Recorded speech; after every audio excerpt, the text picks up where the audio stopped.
Hello and welcome to Middle East Matters here on France 24. I'm Delano D'Souza filling in for Sanam Shantier. Coming up on the show this week. Tensions in Jerusalem reach a fever pitch as the holy month of Ramadan draws to a close. Israel ordering troop reinforcements to the south after a barrage of rockets were fired by Hamas from Gaza. Protests break out in Karbala after the killing of a prominent Iraqi activist, Ehab Wazni, gunned down in front of his home over the weekend. And an artistic revolution taking place on the streets of Lebanon, all while the political crisis in the country continues. But first, Israel's army chief has ordered troop reinforcements into the south of the country after rockets were fired from Gaza. The barrage of rockets from Hamas came following clashes which broke out between Palestinians and Israeli security personnel at the Al-Aqsa mosque compound. The holiest site in Jerusalem is considered sacred to both Muslims and Jews. For more on this story, we can go across to France 24's Irris Makler standing by in Jerusalem. Irris, tensions in Jerusalem didn't just boil over, they have been simmering for a month, haven't they? I'd say they've been simmering for years. What we did see in the past month was Ramadan, when tensions are always heightened during the Muslim holy month. We saw Israeli police putting up barricades at the Damascus gate where Palestinians like to spend time after they've finished their meal at the end of each day. So that was a friction point. We saw Palestinians threatened with eviction by Jewish settlers in Sheikh Jarrah, which is a nearby suburb in East Jerusalem.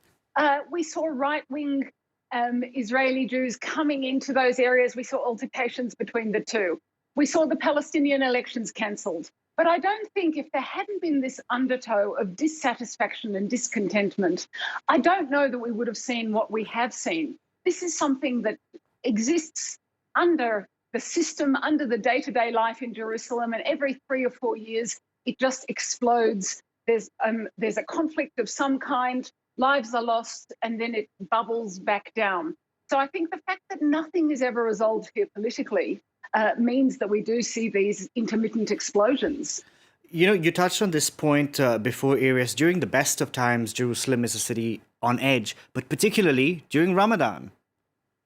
Yes, it is particularly true during Ramadan. You know, all focus is on the mosque. You said that that area is holy to Muslims and to Jews. It is, but the whole of the old city of Jerusalem is holy to Muslim, Jews and Christians. So it's the home, that the beating heart of so much religion. It's a focus worldwide. You know, these protests at the Al-Aqsa mosque have spread not just within the Palestinian territories, the West Bank and now to Gaza, but there's also protests in Jordan, in Lebanon, in Turkey, across in Morocco.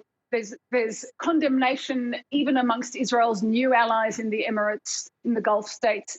Jerusalem means a lot to many people. It's a mystical word. You know, the Jewish sages talk about Jerusalem, the higher Jerusalem and the lower Jerusalem, the real Jerusalem and the Jerusalem of dreams. And I think it's the power of that Jerusalem of dreams and religion. Iris, what is Hamas looking to get out of all of this? Because clearly Israel has ordered troops to the south in response to rockets from Hamas. Rockets from Hamas that reached all the way to Jerusalem. You know, they didn't need to enter this fray, I guess. And you could say from their point of view, it's because they were so upset by what they saw in Jerusalem. But I would add a political dimension to that religious one. And that's this. The elections were cancelled by Palestinian President Mahmoud Abbas. And I think part of the reason that he cancelled these elections was because he saw that he was not going to win and Hamas was going to win. The Fatah vote was split, and Hamas saw that too. And they are now trying to stake a claim. They are saying, we are the leaders of the Palestinian people, and we don't just control Gaza. We are your leaders in the West Bank. We are your leaders in Jerusalem. And they're willing to take this risk because they know if they're sending rockets to Jerusalem, there's going to be airstrikes in Gaza. But it's a political price that they're willing to pay for their political stake. And Iris, what happens now? Or is this just part of the endless cycle of violence we've seen time and again? I wish I could say that it wasn't part of that endless cycle of violence, but part of the problem is, as with Jerusalem, so with Gaza, nothing is ever resolved. And that's why you see an explosion in Gaza too every year since 2009.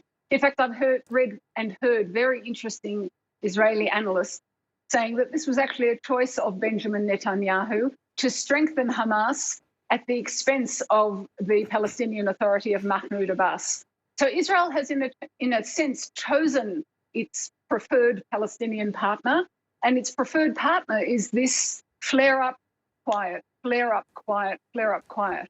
But when you think of the terror in people's lives, ordinary people who are running from rockets or ordinary people who are running from airstrikes, you think of the needless deaths, and you know, it is heartbreaking to live through that. It's an interesting perspective, but why would that be his preferred partner, if you very briefly, Irris? It's hard for me to explain briefly, but I'll say this. Israel's Prime Minister Benjamin Netanyahu doesn't want to reach an accommodation which will create a Palestinian state in the West Bank. That's not what he wants. And that's why Mahmoud Abbas, who is a more moderate man, is not his preferred partner. And that's the argument being put by Israeli analysts as to why Hamas would be preferable, even though Hamas is actually, you know, a militant group with a hatred of Israel built in. Indeed. Irris, thank you very much for that. Irris Makler reporting there from Jerusalem for us. Next, protests erupted in the Iraqi city of Karbala after the killing of a prominent activist. Ehab Wazni was shot outside his home on Sunday. He played a pivotal role in the organization of anti-government protests that rocked Iraq in October 2019. Following his killing, protesters vented their anger in front of Iran's consulate in Karbala. Peter O'Brien reports. Fires blaze outside the Iranian consulate in Karbala as protests against the killing of a leading activist continue. Pro-Iran armed groups have a lot of power in the Iraqi city, and protesters blame them, as well as the government, for Ehab al-Wazni's death. The campaigner was shot by men on motorbikes outside his home early on Sunday, prompting a day of demonstrations and mourning both in Karbala and in the southern cities of Nasiriyah and Diwania. جسد أروع البطولات حيث كان يعمل على عدة مجالات التنظيمية من عندها وقيادة المسيرات. حرفيا يعتبر إيهاب الوزني أحد قادة تشرين البارزين ومحركين الجماهير. عمليات اغتيال ممكن رح تحدث لأي ناشط مدني، ممكن على أي ساعة بعد رح نشوف صديق أو زميل أو أحد من المتظاهرين أو الناشط مدني بأنه ينقتل وبسهولة ويستبيح دمه. والله والحكومة قاعدة لحد الآن، إذا ليش ما يكشفون عن قتلة المتظاهرين؟ ليش؟ Wazni helped organize the anti-government protests that began in October 2019 and swept Iraq before dying down during the pandemic. In Karbala, Baghdad and cities across the south, people have been calling for an end to corruption, mass unemployment and the influence of neighboring Iran. Around 600 protesters have been killed during the rallies, while some 30 activists have died in targeted killings and dozens more have been abducted. Police in Karbala said they would spare no effort to find Wazni's killers, but the authorities have consistently failed to identify or charge the perpetrators of such killings. Now, while the political crisis in Lebanon continues in the aftermath of last year's explosion at Beirut's port, artists in the country are taking aim at those in power out on the street and are pushing the envelope with art that's cutting edge. Sally Farad has a story. In Lebanon, street art has become a weapon. Writing and drawing on concrete blocks to spread out the message. For these artists, politicians are responsible for the dire situation of Lebanon today. Art of Change is an art institution that has brought together more than 25 street artists over the past 2 years. They aim to echo the country's political reality. It's almost impossible to ignore the pulse of the revolution beating through the city's walls. We're trying to convey messages that can change people's views and their way of thinking. Artists consider street art as an international language. It allows them to share the story of the Lebanese with the rest of the world. This girl here, she said, "I'm so proud to have this." She goes, "Because you've given me voice." And so that's the greatest thing that anyone could ever tell me, is that I want to give and amplify the voices that are here. But street art is not appreciated by all. According to the artists, the government ignores or even censors their work, with some common attempts to discredit them by claiming they are propagandists. We had times where some artists were taken to jail for questioning, sometimes where we were chased.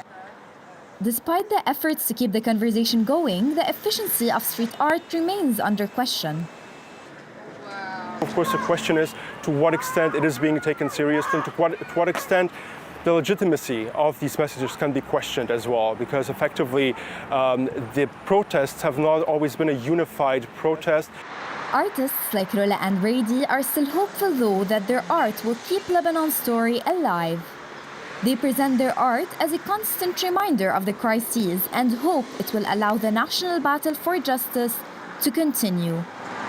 That's it for this edition of Middle East Matters. You can check out our show on the website, france24.com. From all of us on the team, thank you very much for watching.